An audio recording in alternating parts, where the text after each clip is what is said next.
Hello friends, welcome to my channel my self चाहत।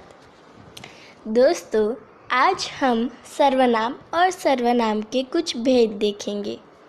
तो चलिए दोस्तों शुरू करते हैं।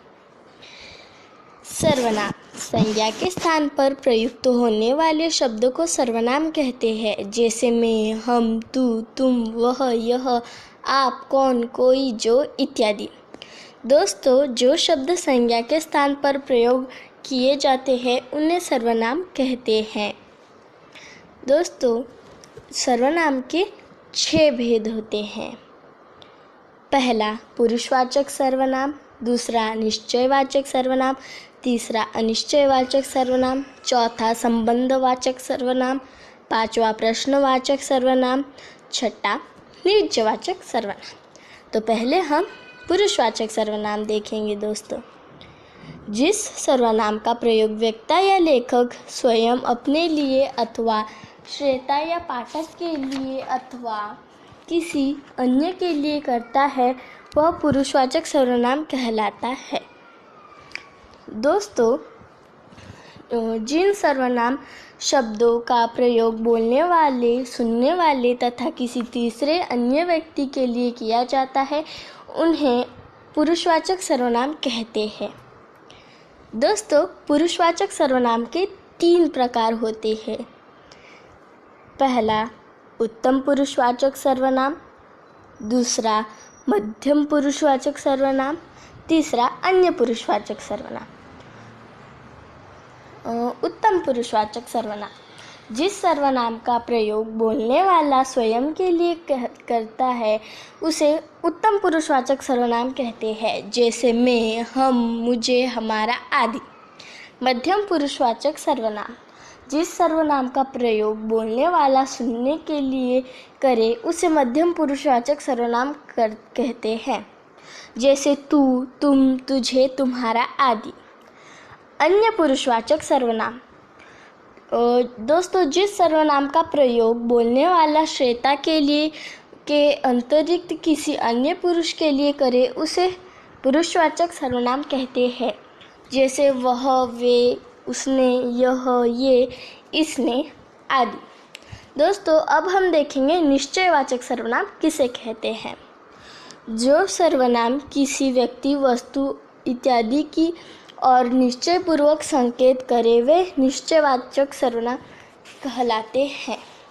इनमें यह, वे, वह सर्वनाम शब्द किसी विशेष व्यक्ति आदि का निश्चयपूर्वक बोध करा रहे हैं, अंत ये निश्चयवाचक सर्वनाम है।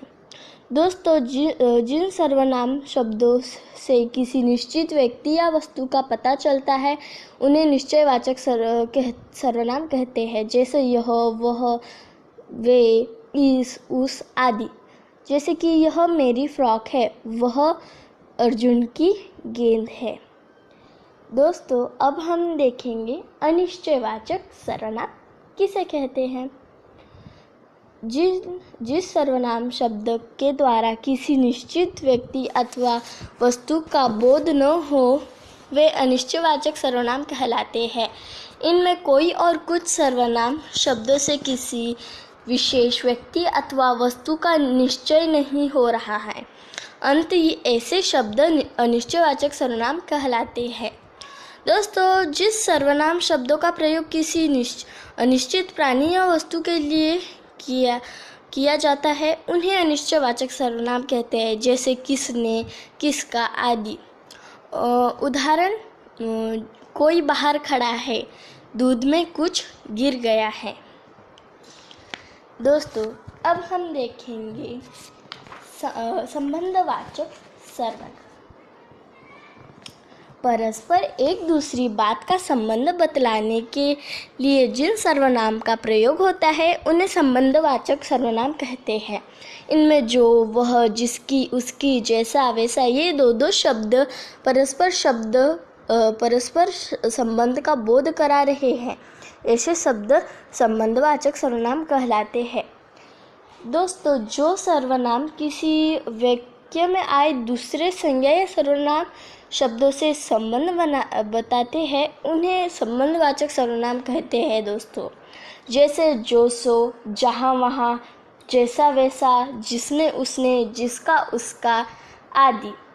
जो खेले जैसे कि जो खेल रहा है वह मेरा भाई है, जिसका नाम पुकारा जाए उसे ही आना चाहिए।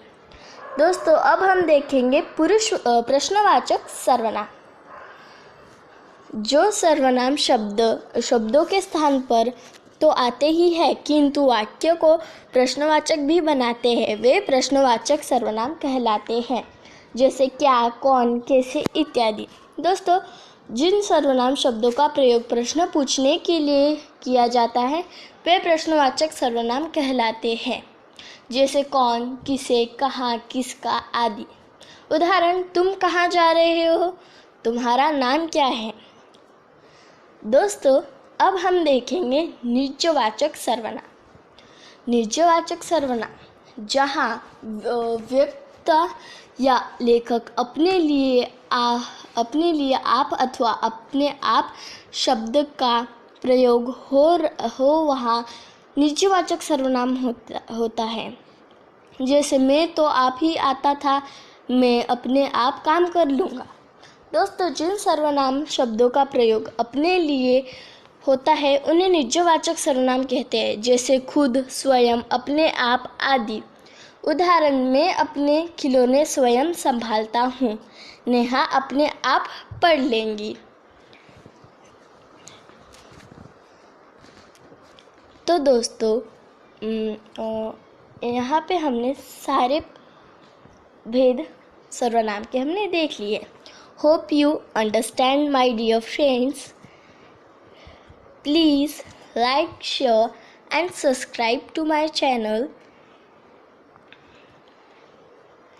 And thank you so much. Thank you.